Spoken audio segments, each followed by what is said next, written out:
Oh ya, aku di sini juga tanpa paksaan dari siapapun. Aku juga ngerasa pengen speak up sendiri karena kayak aku tuh sebenarnya malu sama teman-teman aku pastinya ya. Cuman ya mau gimana lagi, nggak ada yang mau masalah ini terjadi sebenarnya.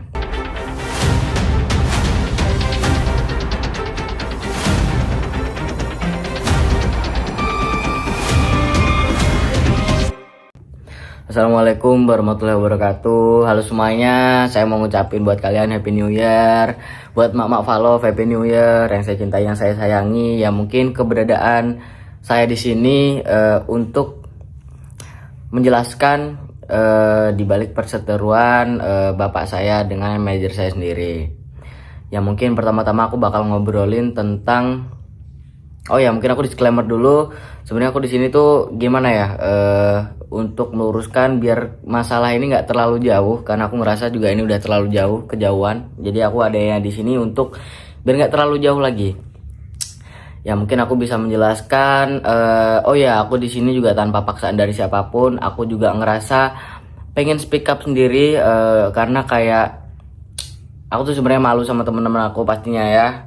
Cuman ya mau gimana lagi, nggak ada yang mau masalah ini terjadi sebenarnya. Ya mungkin aku bisa bercerita tentang adanya aku di sini. Aku menjelaskan kepada orang tua saya, yaitu yang pertama, saya sudah mulai dewasa juga kan. Bentar lagi saya SMA, saya juga bisa bentar lagi aku juga udah bisa meniti karir aku sendiri. Dan pendirian saya tetap sama, yaitu saya akan berada di sini karena terus terang saya di sini juga bisa mengoptimalkan karir saya lebih-lebih ya, dan juga ada saya di sini aku kayak ngerasa lebih nyaman, lebih terjaga, dan aku lebih gimana ya, kasarnya lebih berpendidikan di sini. Mungkin kalau masalah keuangan, mungkin aku sempat dengar juga Bapak kemarin, Bapak ada bahas masalah keuangan. Sebenarnya kalau masalah keuangan ini sebenarnya kita nggak perlu mempermasalahkan juga ya. Sebenarnya kalau Om Rais nih di luar kontrak pun dia juga udah sangat baik juga ya. Terus habis itu juga di luar kontrak dia juga ngurusin apa yang ada. Terus juga Om juga ngurusin di luar hal di luar kontrak juga. Contohnya juga permasalahan keluarga. Mungkin terus ya masalah-masalah yang ada di dalamnya juga itu sebenarnya bukan masalah kontrak juga sebenarnya. Kalau masalah keuangan, waktu Bapak di penjara, aku ada bikin buku keuangan di buku ini.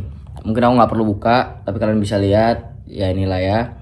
Dan waktu Bapak masih berada di rumah, waktu belum di penjara, kalau masalah job-job itu juga kan pasti kan Bapak kan tahu. Sebelum kita nerima job kita juga pasti ngobrol, slip transferan juga pasti kita kirim, dan juga kita ngobrol dulu aman nggak, boleh nggak. Dan Bapak dulu posisinya kalau ngomong, oh ya udah bro, nggak apa-apa, urus aja, kayak gitu waktu setelah ada masalah perseteruan seperti ini, kenapa ini dijadikan masalah, itu sih sebenarnya kecewanya aku ya.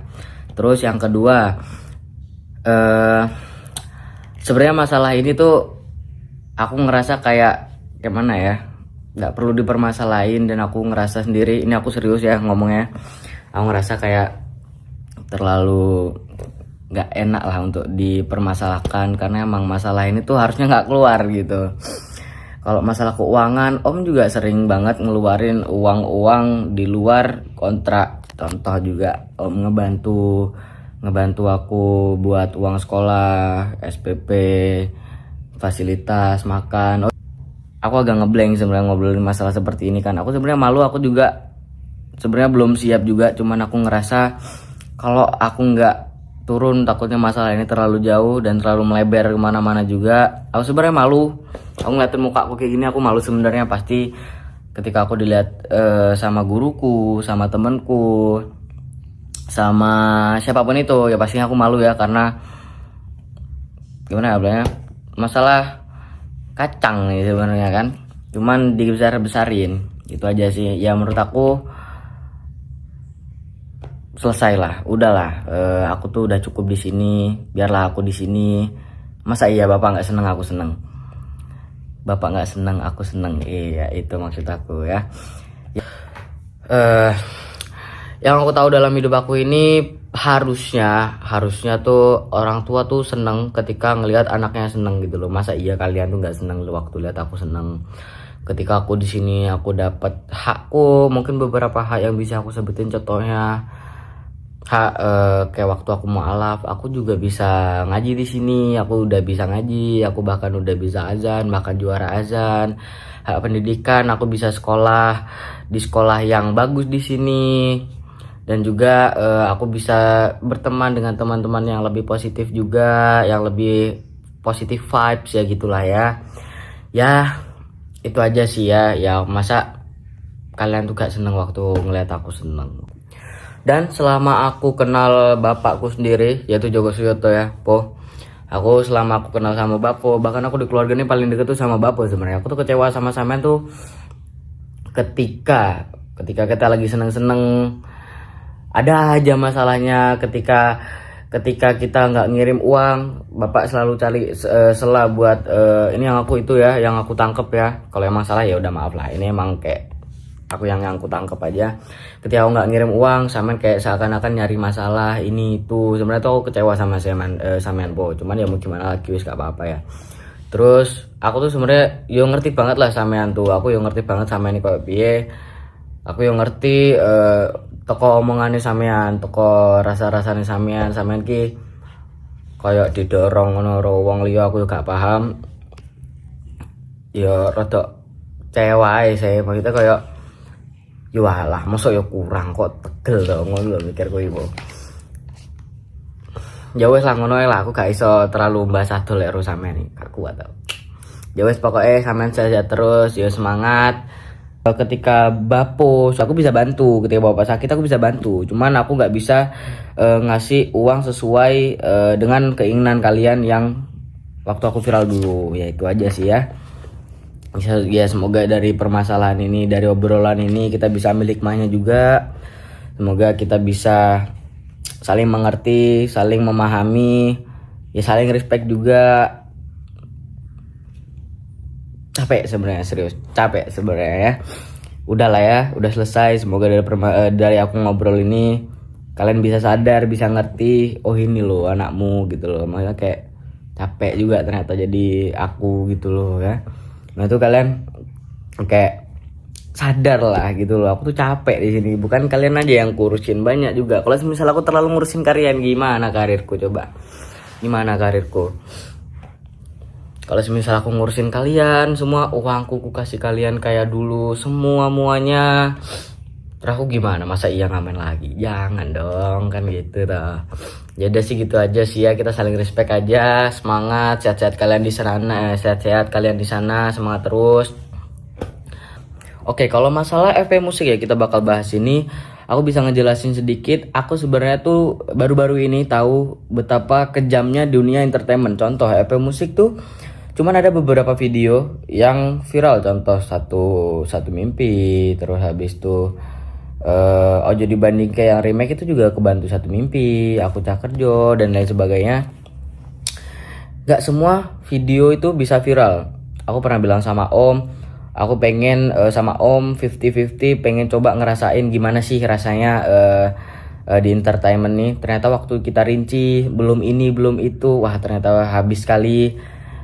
Gak sesuai sama ekspektasi aku kira coba segini, ternyata melebihi dari ekspektasi aku juga. Dan di FP musik nih kita ya aku puter lagi nggak selalu untung. Kayak contoh di FP musik kemarin kita oke lah kita bisa bilang untung, cuman ada beberapa video contoh orkestra itu Om habis-habisan di situ. Terus habis itu Laskar Pelangi, bayangin aja izinnya Laskar Pelangi berapa. Kalau kalian penasaran kalian bisa tanya langsung ke penciptanya. Contoh orkestra kemarin waktu kita ngobrol tuh sekitar habis 100 ke bawah. Dan itu view-nya cuman 500 ke bawah. Mungkin kalau 500 ke bawah tuh 1 juta kotor ya. 1 juta kotor ya, kayak gitulah ya. Maksudnya saling dewasa aja, kita bisa mengerti lah. Ya mungkin contoh satu mimpi itu kita udah pernah sebelumnya, sebelum waktu di remake sama Om Rais, kita tuh pernah bikin di Safari, mungkin fans gua ada yang inget kan. Di Safari itu juga ditonton berapa ya, aku juga lupa, mungkin kita bisa bilang 1 juta ke bawah lah, bisa bilang gitu ya. Nah waktu Satu Mimpi yang remake ini pastikan om juga memikirkan konsep-konsep yang baru, kayak contoh kita ada bikin dance atau enggak kita bikin suasana yang bikin seneng, ini itu happy gitu, maksudnya kayak suasana baru, dan itu juga pikir pakai otak gitu, maksudnya enggak cuman sekedar nguntungin diri dia sendiri doangnya gitu loh kasarnya. Dan ketika Satu Mimpi ini untung, contoh aku juga tambah, job aku bertambah, yang untung siapa ya, anakmu sendiri. Ketika job bertambah ya aku juga bisa ngirim uang ke kalian lebih-lebih juga. Ketika kalian sakit, ketika kalian butuh ini itu, ketika bapak butuh motor kemarin aku juga kasih motorku yang 2 kemarin tuh, apa tuh, Fish Air sama CB tuh kalian jual semua, ya nggak apa-apa, demi siapa, demi kalian gitu loh maksud aku tuh. Makanya kayak hargailah gitu loh, jangan karena kayak bisa dibilang tuh, jangan karena satu kesalahan kalian rombak semua gitu loh. Kalian tuh kayak maksudnya tuh ya udahlah, kayak maksudnya jalanin aja apa yang ada. Aku tuh aman di sini, aku seneng, aku juga bisa sekolah yang lebih tinggi, aku punya teman-teman yang positif, aku juga merasa aman. Masa iya kalian nggak seneng lihat aku seneng gitu ya kan? Ya intinya gitu aja sih dari obrolan ini, kita saling respect aja ya. Ya intinya udahlah, udah selesai lah, udah cukup lah, udahlah, nggak ada masalah-masalah lagi lah. Kalau emang kalian, bapak, kalian semua yang di sana sayang aku, udahlah biarinlah aku di sini. Aku emang nyaman di sini. Aku tata karirku dulu. Yang kemarin ya udahlah biarin berlalu. Aku buka dulu buku baruku. Aku tata-tata lagi tulisannya. Oke, saya Farel Prayoga.